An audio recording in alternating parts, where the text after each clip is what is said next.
قیامت کے دن بندہ اللہ کے سامنے کھڑا ہوگا. سلوۃ العارفین اس کے اندر امام غزالی رحمۃ اللہ علیہ نے یہ لکھا کہ رسول پاک صلی اللہ علیہ وسلم نے یہ ارشاد فرمایا یقف العبد یوم القیامہ بین یدی اللہ سبحانہ وتعالی. قیامت کے دن بندہ اللہ کے سامنے کھڑا ہوگا.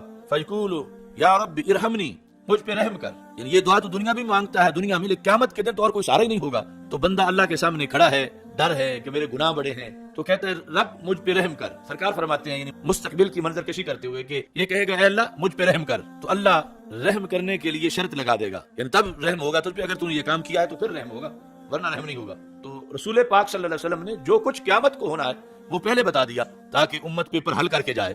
اللہ کہے گا حل رحمتا شیئا من خلقی لیاجلی، تم نے کیا میری مخلوقات میں سے کسی پر میری وجہ سے رحم کیا تھا؟ اگر میری مخلوقات میں سے، یعنی دائرہ وسیع کر دیا، صرف انسانوں میں ہی نہیں، اس سے ہٹ کے بھی اگر مخلوق کے کسی فرد پہ تم نے رحم کیا اور یہ وہ جانتا ہے اللہ کی کیا ہے اس نے یا نہیں کیا، تو میں تجھ پہ رحم کرتا ہوں. ولو عصفورا رحمتک، اگرچہ تم نے چڑیا پہ بھی رحم کیا ہے تو پھر آج محروم نہیں رہو گے.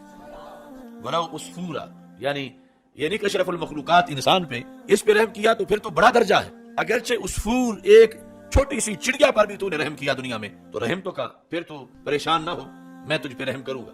تو یہ رسول پاک صلی اللہ علیہ وسلم کا احسان ہے. اگر قیامت کے دن پتہ چلتا، اللہ فرماتا کہ اگر رحم کیا ہے کسی پہ پھر تو میں کرتا ہوں. تو اب وقت ہی گزر چکا ہے قیامت کے دن یہ کام کرنے کا، تو بندہ پریشان ہوتا. کاش کہ دنیا میں پتہ چل جاتا، میں کسی بکری پہ رحم کر لیتا، کسی چڑیا پہ رحم کر لیتا، کسی مرغ پہ رحم کر لیتا. تو یہ احسان ہے رسول پاک صلی اللہ علیہ وسلم کی شریعت کا کہ اتنے اہم مقامات جن کے لیے قیامت کے دن یعنی جنت کے فیصلے ہونے ہیں رحم کے نتیجے میں، ہمارے آقا صلی اللہ علیہ وسلم نے وہ پہلے امت کو بتا دیا کہ یہ چھوٹے چھوٹے جو رحم دلی کے رویے ہیں یہ کتنا فائدہ دے سکتے ہیں قیامت کے دن، اور کس قدر انسان ان کی بنیاد پہ نجات پا سکتا ہے.